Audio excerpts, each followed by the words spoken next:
সূর্য সোনার কথা শুনে কৃষ্ণকে ফোন করে বলে, কৃষ্ণ তুমি তো দেখছি আমার মেয়েটাকে আমার কাছ থেকে কেড়ে নেবে। কথা শুনে ঘাবড়ে যায় কৃষ্ণ। কৃষ্ণ বলে, কি বলছেন আঙ্কেল?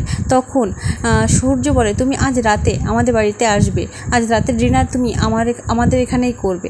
কথা শুনে কৃষ্ণ মনে মনে ভীষণ খুশি হয় আর মনে মনে বলে, রাই তুমি সবার প্রথমে আমাদের কথাটা তুমি বাড়িতে জানিয়েছো, আমি ভীষণ খুশি হয়েছি। ওদিকে রূপা ফিরতে রূপার সামনে দীপা যখন জানিয়ে দেয় যে আমাদের সোনা মায়ের জন্য কৃষ্ণকে আমরা পছন্দ করেছি, কৃষ্ণের সাথে সোনা মায়ের বিয়ে দেবো। কথা শুনে রায় কিন্তু মনে মনে ভীষণ কষ্ট পায়। তাই সে সবার সামনে কষ্ট না পাওয়ার নাটক করে সেখান থেকে বেরিয়ে যায়। রূপা কাউকে কিছু না বলে সেখান থেকে বেরিয়ে গেলে রূপার মনে যে চাপা কষ্ট সেটা দূর থেকে কিন্তু দীপা বুঝতে পায়। তাই রূপার পিছনেই রূপা কান্না করতে করতে সেই কালী মন্দিরে গিয়ে পৌঁছায় আর সেখানে গিয়ে বলে, মা তুমি সবটা দেখো, আমাদের হিংসুকুটি আমাদের সোনা সে কৃষ্ণকে ভালোবাসে আর কৃষ্ণ সে আমাকে ভালোবাসে। আমি চাই না ওদের দুজনের মাঝখানে আমি বাধা হয়ে থাকি। আর হিংসুকুটি ও কৃষ্ণকে ভালোবাসে, আমি যদি কৃষ্ণকে ওর সামনে থেকে সরিয়ে নিয়ে আসি তাহলে ওর সাথে অন্যায় করা হবে। আমি তো কোনোদিন ওকে কিছু দিতে পারিনি, তাই এইটুকু আমি দিতে চাই। এদিকে এই বলে কান্নায় ভেঙে পড়ে রূপা। ওদিকে দূর থেকে লক্ষ্য করে সবটা দীপা রূপার কাছে এসে বলে, রূপা মা তোর কি হয়েছে, তুই কেন এত কষ্ট পাচ্ছিস? আমি সবটা দেখেছি। তখন রূপা বলে, না মা কোনো কিছু হয়নি, আমার মনটা ভালো নেই তাই আমি এখানে এসেছি। দীপা বলে, আমি তোর মা, তোর মনের কষ্ট আমি বুঝি, কি হয়েছে মা আমাকে খুলে বল। রূপা কোনো কথাই বলতে চায় না তার মাকে। বাধ্য হয়ে দীপা বলে, আমার দিব্যি রূপা মা তুই সব সত্যি কথা আমাকে খুলে বল। তখন রূপা বাধ্য হয়ে বলে, আসলে রূপা তখন বাধ্য হয়ে তার মাকে বলে, মা হিংসুকুটি কৃষ্ণকে ভালোবাসলেও কৃষ্ণ ও আমাকে ভালোবাসে। আমি ভেবেছিলাম আমি নিজের পায়ে দাঁড়াই, নিজে সফল হই, তারপরে আমি কৃষ্ণের ভালোবাসাকে অ্যাকসেপ্ট করব। আমিও মনে মনে কৃষ্ণকে ভালোবাসি, কিন্তু সেটা আমি এখন সকলের সামনে জানাতে চাইনি।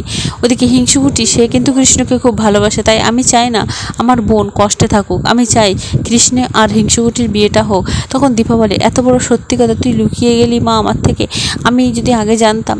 তখন রূপা বলে, কি জানতে মা, তুমি জেনেই বা কী করতে? হিংসুকুটির মনে যে কৃষ্ণের জন্য ভালোবাসা তৈরি হয়েছে সেটাকে তুমি মুছতে পারতে, বদলাতে পারতে। আমি চাই না হিংসুকুটির কষ্ট হোক, ওকে তো আমি কোনোদিন কিছু দিতে পারিনি, তবে আমি ওর বোন হয়ে যদি এইটুকু করতে পারি তবে নিজেকে ধন্য মনে করব। ওদিকে আমরা দেখতে পাবো কৃষ্ণ সে রূপার কথাই ভাবতে থাকে। রূপাকে যখন সে প্রথম দেখেছিল সে রায় রূপে রূপাকে চিনত, সে রূপাকে জানতো না, সে রায়কে জানতো, সে রায়কে ভালোবেসেছিল। আর রায় যে কে তাও সে জানতো না, তাই রায়কে এতটাই ভালোবেসে ফেলেছে আর রায়ের জন্য সে আর অস্থির হয়ে উঠেছে। তাই সে রায়কে নিয়ে চিঠি লিখতে থাকে আর ভাবতে থাকে, রায় সবাই সবটা মেনে নিয়েছে, সবাইকে তুমি জানিয়েছো, এবার আমরা এক হতে চলেছি। দীপা মা কালীর মন্দিরে দাঁড়িয়ে মাকে হাত জোর করে বলে, মা তুমি এখন দোটালায় ফেললে আমাকে, আমি মা হয়ে কি করে দুই মেয়ের জীবনটা এভাবে নষ্ট হয়ে যেতে দিতে পারি। তখন রূপা বলে, মা তোমাকে আমার দিব্যি, তুমি কাউকে কিছু জানাবে না। ওদিকে যখন রাত হয় তখন কৃষ্ণ সেনগুপ্ত বাড়িতে রূপার জন্য একটা গোলাপ নিয়ে আসে আর সকলের সামনে সোনাকে গোলাপ না দিয়ে রূপাকে গোলাপ দিলে তখন সোনা অবাক হয়ে যায় আর বলে, কৃষ্ণ তুমি ওকে গোলাপ দিচ্ছ, আমাকে দিলে না? তখন রূপা কথাটা ঘুরিয়ে নিয়ে বলে, আসলে আমি তো শালী হতে চলেছি তাই আমাকে আগে গোলাপটা দিয়েছে, বুঝতে পেরেছো হিংসুকুটি, তোমার কি হিংসা হচ্ছে? ওদিকে ছোট দিদিভাই অর্থাৎ সূর্যের কাকিয়া বলে, সোনা তোমার সত্যিই তো দেখছি এখন হিংসে হচ্ছে, তুমি কৃষ্ণকে বর হিসেবে পাচ্ছ, সেটা তো তোমার ভাগ্যের ব্যাপার। এই কথাটা শুনে কৃষ্ণ বলে, এগুলো আপনারা কি বলছেন? বর হিসেবে পাচ্ছে মানে? আমি সোনাকে নয়, আমি রূপাকে ভালোবাসি। রূপা সবটা সামলে নিতে কৃষ্ণকে বলে, আসলে ও আমার সাথে মজা করছে, তোমাকে ভয় পাওয়াচ্ছে হিংসুকুটি, তুমি এসব নিয়ে ভেবো না, আমাদের জামাইপু আর শালির মধ্যে ব্যাপার তো, এটা তুমি বুঝবে না। তখন সবাই আবার হাসি ঠাট্টাই আর কি মেতে ওঠে। সবাই ভাবে কি ও যা কৃষ্ণ এতক্ষণ তাহলে মজা করছিল, এটা ভেবে সোনা একটু শান্তিতে নিঃশ্বাস নিল।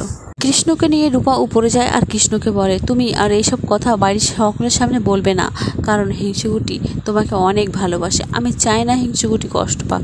ওদিকে কৃষ্ণ বলে, এটা হয় না। কৃষ্ণ বলে, রাই আমি তোমায় ভালোবাসি, তাই অন্য কাউকে আমার মনের মধ্যে বসাতে পারবো না। একথা বলে সে নিচে যায় আর সকলকে জানিয়ে দেয় সে সোনাকে নয়, সে রূপাকে ভালোবাসে।